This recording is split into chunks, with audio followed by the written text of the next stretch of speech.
Well, I have to ask every time, where are we today, Bill? Well, we are in the city of Dover, Yeah. and we're in the Pine Hill Cemetery. And we are here today to visit the Hale family.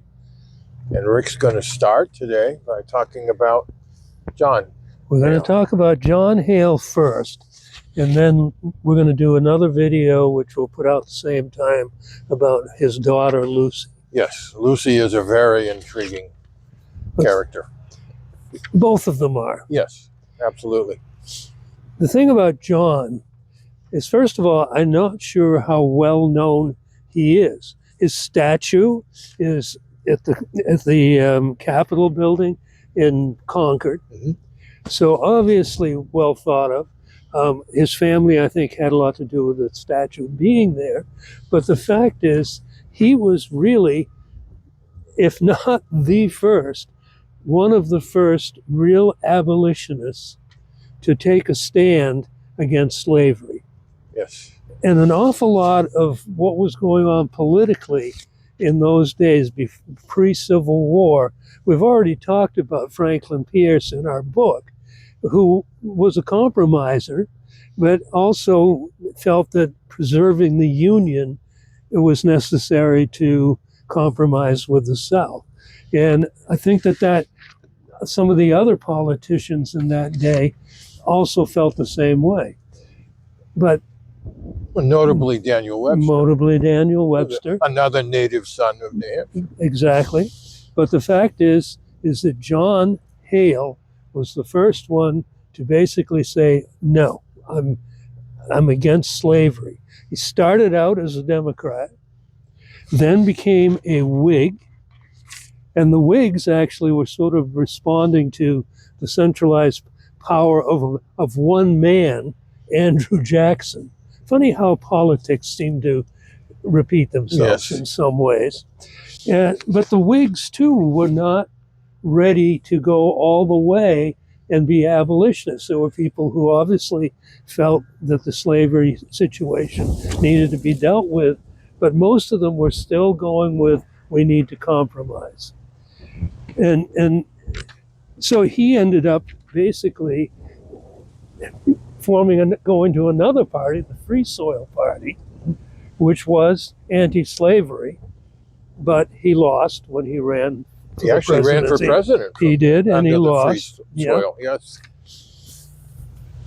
But he did become sort of this, I've seen the word sort of bridge between going from a Democrat to a Whig, and then the Free Soil Party, and then ultimately the party at that time of Lincoln would become of Lincoln, which was the Republican Party. Right, which does have deep roots in New Hampshire. It does, in fact. In Exeter, as a matter of fact. And I mean, he's not known as one of the founders of the Republican Party exactly, but he's certainly known, still remembered as one of the, philosophically, the person who had a lot to do with the forming of the Republican Party. And so his legacy with what was then the Republican Party, we do need to point out that the Republican Party from that time is not quite the same as the one today. And in some ways, it's almost as things have changed. But, he was definitely somewhat anti-Jackson, the idea of too much power in the executive office. When we think about the compromises at that time, which he was against, the first was the Missouri Conference. Compromise, yes. Compromise, which did get us the Maine yes. state of Maine. It's good for us native Mainers, yes. But that, again, was a compromise trying to, I think, appease the southern states, admittedly with the intent of keeping the Union. And then later on, you're talking about the Kansas-Nebraska Act, which was signed by Franklin Pierce, which basically turned that area almost into a pre-war zone, because they were fighting over which area would be pro-slavery, which area would not be pro-slavery. So all through all of that, John was still an abolitionist. Well, he Which was, was in fact, the first senator to be a true abolitionist. So to a certain degree, I think we can give him a lot of credit for that transition from going through those various different political points of view to the creation of the Republican Party at that time, which then did basically support the anti-slavery. And that's saying a lot. It is, yes, absolutely. And very, very important to our nation, and of course, our state of New Hampshire. right. I mean, he did live in Dover, and it's the Woodman Museum, which is worth checking out. Yes, his home is still standing. It's still standing. It's part of the Woodman Museum. And you can go in and see it, and which we did do. Yes. And we will have a few pictures from that in the final video. So I think that kind of sums up. Yeah. Now, what is interesting, and we're going to do that in a second, is his situation with his daughter. Yes. But we'll hold off on that right now. Yeah. Anything to add to Well, this? I think this is kind of important and an interesting thing. He was against, of course, the Fugitive Slave Act, Yes, which he was passed. And the first place it was ever tested in New England was in Massachusetts.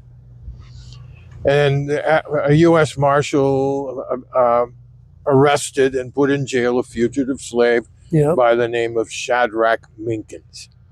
He had escaped from Virginia previously in the 1850s.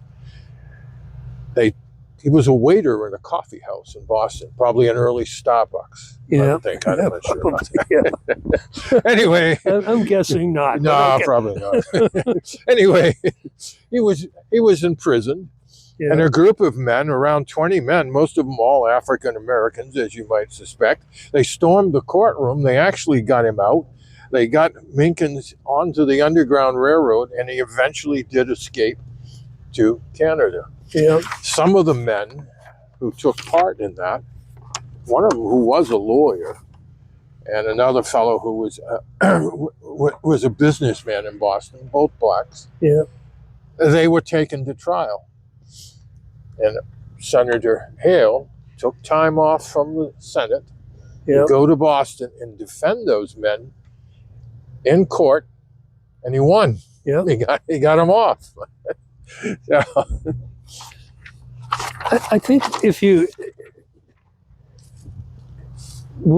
any of you pick up our book, and obviously we're not 100%, how should I put it, historians or something along that line. We're not pro-professionals. We're trying to present some of this history based on where people are buried and trying to do it as well as we can do it. But the fact is, if we look back at some of the stories we covered, going way back, even to the formation and the people in the Revolutionary War, that even back then, there were some people that started to get the inklings of this slavery thing may be wrong. yes. And you can see that sort of moving and moving and moving. But until you get to John Hale, it was still not 100% there. And in many cases, they were slave owners, knew there was something wrong with this, but continued till the day we got to where we are today. And the Civil War, unfortunately, had to play a role in that. So, John. Yes. Rest in peace. Rest in peace, John.